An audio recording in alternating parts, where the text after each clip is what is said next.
how's it going? So these are the three main things I got for my daughter for her mental health / emotional intelligence unit for homeschool. I want to show you guys some other things I got mostly from the library and then some I pulled from our bookshelf. And I want to show you guys how we're using this because we actually just started 5th grade. So yeah, okay. So this book is our main book. It's Happy Healthy Minds by the School of Life. And I'm going to link everything in the description. So this is actually written for a young reader to read by themselves, but since we do homeschool together, what we started doing was I just have her read a section by herself, and then we kind of just chat about it. So for the first day, I just had her read up to this page and stop here, and so she read all of this, and then we kind of go over what she read. And then it also is kind of on our book reader, so I read it while she's reading it, even though it's meant for your young reader to read. I think it's okay to go over it together. But this book basically, I really love the School of Life. These are all the chapters, titles. So when I was in school, I went to public school, and of course, like the word mental health, of course I was born in the 80s, stuff like that. So the word mental health was like not even something that I heard ever discussed. Like even the word anxiety wasn't, and I think that's just like, the times I grew up in probably, and no one in my family went to therapy or anything like that. So it's like I really want my daughter to be familiar with expressing herself and be okay and know it's okay to express her emotions and to talk to people about things and, remove the stigma if some people think there is. I know there used to be. I used to feel personally that there was a stigma for me when I was like in my 20s. Going to therapy wasn't something you would tell people. Now I think it's becoming a little bit more normalized. I would say maybe in the past decade, I go to therapy. So I wanted my daughter to just be familiar with the terminology, with mental health, and even though she's very lucky little girl that she has a very healthy life for herself and everything like that, mentally and physically, I still want her to have empathy for other people, etc., etc. So this was just a book I picked so that she could learn just the basics that they go over in this book about your body. And so I'm not sure, I will definitely include this later in a review when we get more through it to share how I feel about it. But what I love about the School of Life is see how they used all these really interesting illustrations. In their adult books, which I have about 3 of their adult books, they have a lot of photography and illustrations. This is a famous painting. I love how they include things like that. I don't find that that's very common in mental health type books. So I really love books like that have illustrations alongside text. It makes it a little bit less dry. And so far we've read so little, but I just wanted to show you guys how we're doing it. So what we're doing is reading a little bit at a time of this book, and then I had her stop and do this book. This is Evan Moore, Heart and Mind Activities for Kids. So this one I noticed it goes by age. They have quite a few different age groups. Of course, I got the 10 to 11 because my daughter's 10. So basically after she read the little section, I just had her do the first activity. I'm not going to show that because, I just want to keep it kind of personal to her. But since we haven't done it yet, I want to show you guys that the kind of stuff it has. So it actually has some stuff you can cut out. It's a lot of crafty things, which is kind of new for us. But yeah, I like how it mixes together the mental health, emotional intelligence type things. So what we do is, like I said, she reads a little bit from that first book, and then we just do she just does one exercise in here. And I told her this isn't something I'm going to be checking. This is personal for her. This is something I just want her to, do And not that I'm not going to look at it or anything like that, but I told her this is not like something where I'm like, okay, check, no. This is like more, you know, she can write whatever she wants. I want her to feel like it's just something very personal. So even though, like I said, and then like I will do a review on this to say how I feel about it and things like that. But yeah, so she's only done one exercise so far. And I definitely think it's working in combination with that other book. And then this book is just a book that I got that honestly, it really didn't fit in anywhere else. I was thinking of doing this at the beginning of our day activities, but then I kind of thought it fits really well with like the emotional intelligence type stuff. It's like a world of gratitude. I've showed this book before, but since we're kind of mainly focusing on these two, even though this book's somewhat thick, I think we're definitely going to finish this book before the end of 5th grade. So after we finish that book, we'll just go to this one because I want us to read this book together. So yeah, even though I've showed it before, I'll just show it real quick. So this one's just about how to say, you know, it's like gratitude, which is, you know, a very nice thing. And then it has also what I really like is how to say thank you in different languages. And that was actually why I bought it. That's why I was going to include it with language arts. But we just had so much going on with language arts, I decided to just put it in this section. And it's going to be kind of pushed aside towards the end of the year, but that's okay. Because right now, I think adding it in is going to be too much. Because I want to show you some other books I'm going to be including, which are more picture books and stuff like that. But I kind of thought, like, this would be a lot to go through on top of those other 2 books. So we're keeping the mental health really short with the first 2 books I just showed you. And then we're kind of adding these other books in. Let me show you the new ones first from the library. And then the other ones are books from our bookshelf that you guys maybe have seen, maybe not. But these are books I specifically found from the library that I will be checking out throughout the year. I checked out a lot of books with the prompts like anxiety, worry, like mental health. This is Ruby Finds a Worry. Here's the author. And so this book, it's like actually like a series. It's like makes friends. I don't know if that's about anger. Okay, so I didn't check these out. This one caught my attention more. There's a lot of books that my library has that are picture books with the theme of a worry. What I like about this one is it doesn't I like the illustrations. They're really nice. It doesn't say what her worry is. It just says that she has a worry that grows, and this is how they show it. It wasn't a very big worry, but it, of course, follows her around, which is a very common theme in a lot of the picture books that show a worry to show the physical manifestation, which of course is invisible. But what is unique about it is it doesn't say, but I was curious. I was like, oh, I wonder what her worry is. But I like the fact that they don't tell you what her worry is, which I think makes it way more relatable and universal, because I notice a lot of these books that are with the similar theme that I found from my library, they always like tell you a specific worry, like, and not every child can relate to that, of course. And that's kind of one of my pet peeves with a lot of adult mental health books, not memoirs, but books that try to overgeneralize or like specify with too many examples of someone's like anxiety or depression or something like that. And then it's okay if you relate, that's awesome. But if you don't relate, to me, I get distracted reading it. But this book, what I like is like a lot of kids who have worries could relate to this book because of the fact that everyone has worries. And I think this book does a good job showing that. And it could be any worry you have at that time that you're reading it versus knowing what her worry is. So yeah, part of me was like, oh, what was her worry? Like my curiosity, but then I get why the author did it, and I love that. So yeah, so I think this book's a really great book for mental health unit. Sorry. Okay. So I also want to say that I'm going to link my new channel, Reading at Dusk, in the description, because I'm making a companion video.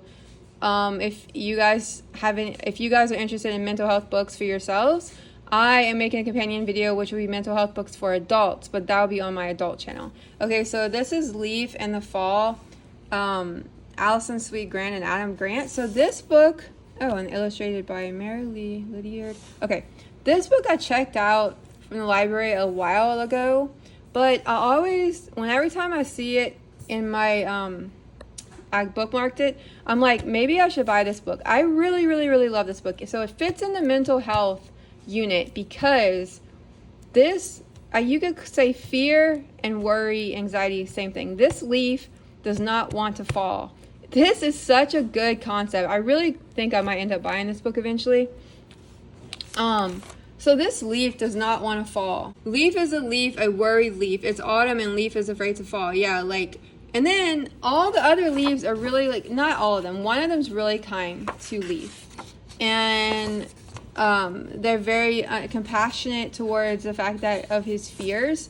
But the other leaves, they get angry. They're like, all leaves fall in the fall, the other leaves say. And they get angrier and angrier because Leaf is scared. Like, they have no empathy for Leaf. And it's brilliant. Like, and then, of course, so I'm not going to say the whole thing, but you can use your imagination for how it ends. But, like, I don't want to spoil it. But, of course, so it's like, you could, if your child is scared to make a decision or just has any type of fear, it's a good analogy for that, and I love it. And so, yeah, they really get angry. It's like you're wasting your time, the other leaves say. All leaves fall in the fall.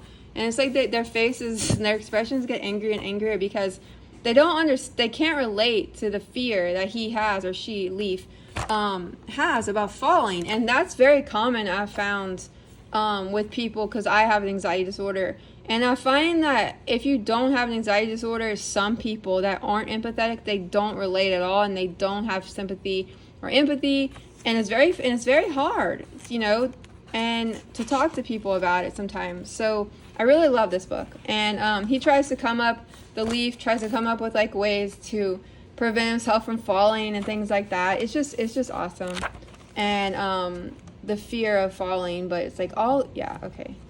I think I rambled enough. I don't want to share like the end, even though it's just brilliant.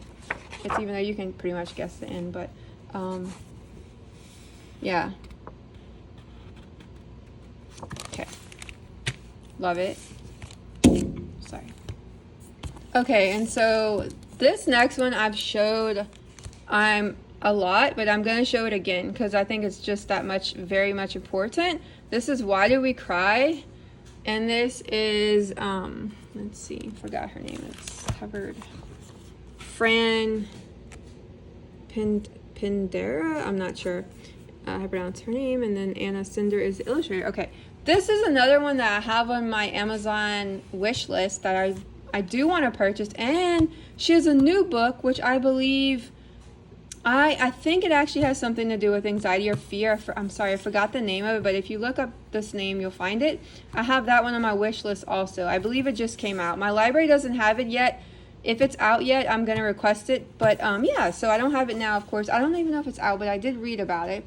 So this one's just beautiful. This one is the book I would have needed when I was starting school. I had a really rough time in school. I'm a crier. I have always been a crier. I had a hard time making friends and things like that. And I was always very embarrassed to feel emotional or to cry or things like that. And this book tells you it's all okay. It's like okay to cry. And then it talks about all the different reasons, you can cry. And then like it's beautiful illustrations. And then, anger, just all these different reasons. There's multiple reasons. So it's just a very good mental health book for kids, I think. And so I love that. Often we cry when we run into a wall. When that happens, we don't cry because we're hurt, but because the wall seems impossible to climb. It's just so great. And then the end, I really like the nonfiction little element at the end, talking about tears, different types of tears. What are tears made of? Why tears are good for us, about our body releasing the chemicals. And I'm that way. I feel better. So yeah, I love this. I just love it. It's perfect. So this one is like a must for emotional mental health unit.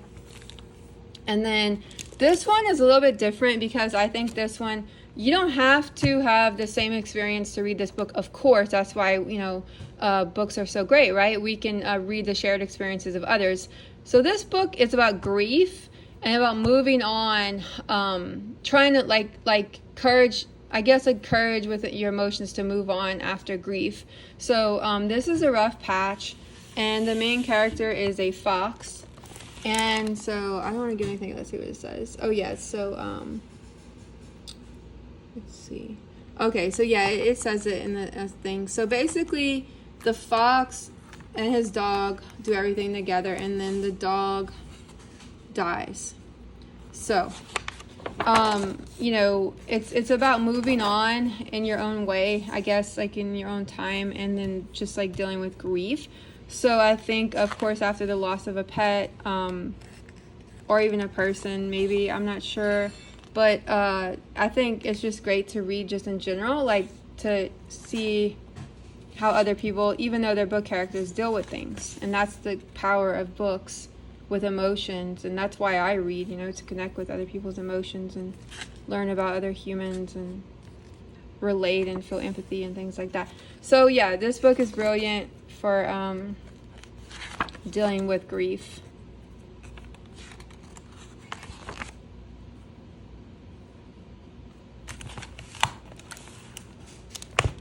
And the emotions you can experience. Okay, so those are the 4 from the library, and then I have some from my personal bookshelf that I probably showed before, maybe in different videos, but this is The Blue House by Phoebe, I don't know if it's Wall or Wow. Okay, so this book is about change and dealing with change, and also dealing with your emotions that can come from change. It's also a little boy who has a single father, and the illustrations are awesome. Basically, they live in this house, the blue house, that they can't live in anymore. And little boy, of course, does not want to move because he loves his house. So it's dealing with the change of moving and the emotions that come with the change. And I love how the book shows that.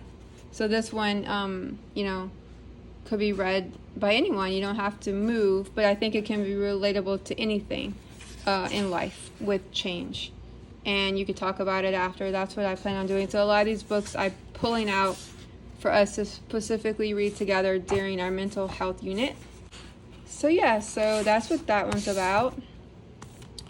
Okay, so this one's a classic. I think almost everybody has probably read it, so I'm not going to really talk about it that much.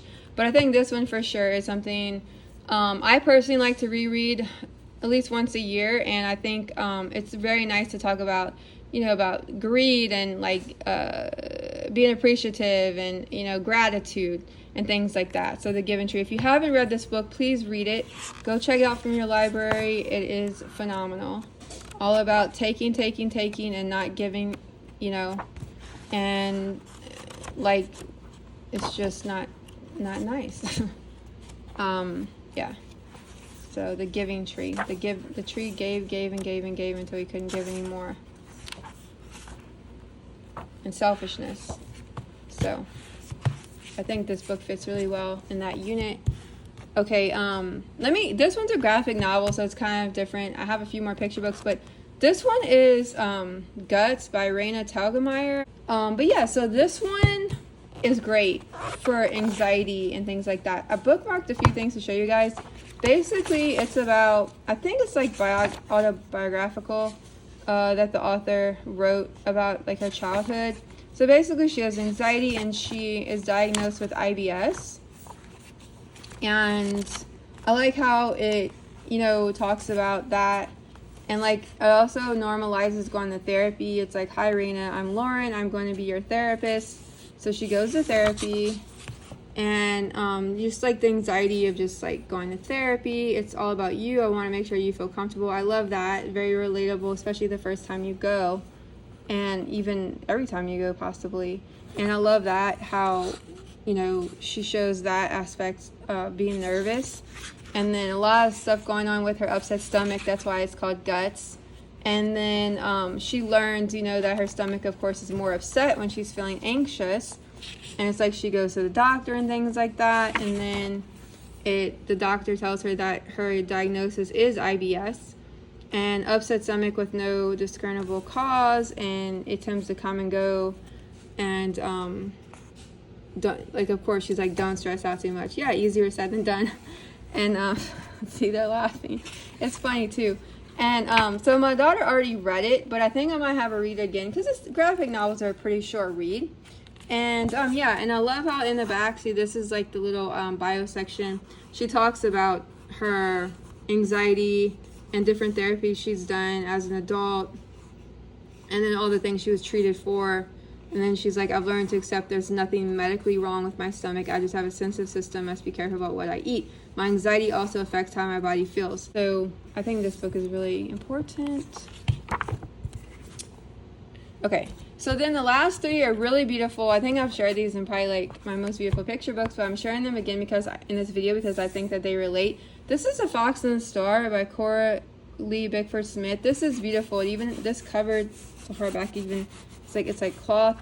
But this book is all about a fox who has a star that he sees.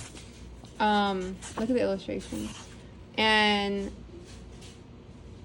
yeah, like he was timid and afraid to stray far from his den, and yet as long as he could remember, he would wake up at night the cool, calm light of Star. But then one day he couldn't find Star. So it's kind of like him learning to navigate things on his own without Star that he depended on, and then he gets like a nice surprise. So it's like all about bravery and kind of like facing your fears, having courage and things like that, and it's beautiful. And then the next one is, this one's kind of literal, like it's Sometimes I Feel the Menagerie of Feelings Big and Small by Sarah, I think it's Maycock. So this one is just a really beautiful book. It's a really quick read. It's beautiful illustrations. Like Sometimes I Feel as Big as a Bear. I would say this one, it's a little bit for probably a younger audience, but I still really like it. You know, it's like just these philosophical things about feelings. Yeah. So I love that. And then the last one is a book that I think can be used when it comes to doing projects like with art or with like feelings and things like that. And I mean, this is kind of more about like making a mistake in art, but I think it could be used as a metaphor for other mistakes. And this is the Book of Mistakes by Karina Lunkin. Sorry, I don't know how to pronounce it. Lukin. Okay, so this is the Book of Mistakes, and basically it's just a celebration of creativity. That's what it says. So basically it's all about kind of just like being creative and not getting too stuck on if you make a mistake.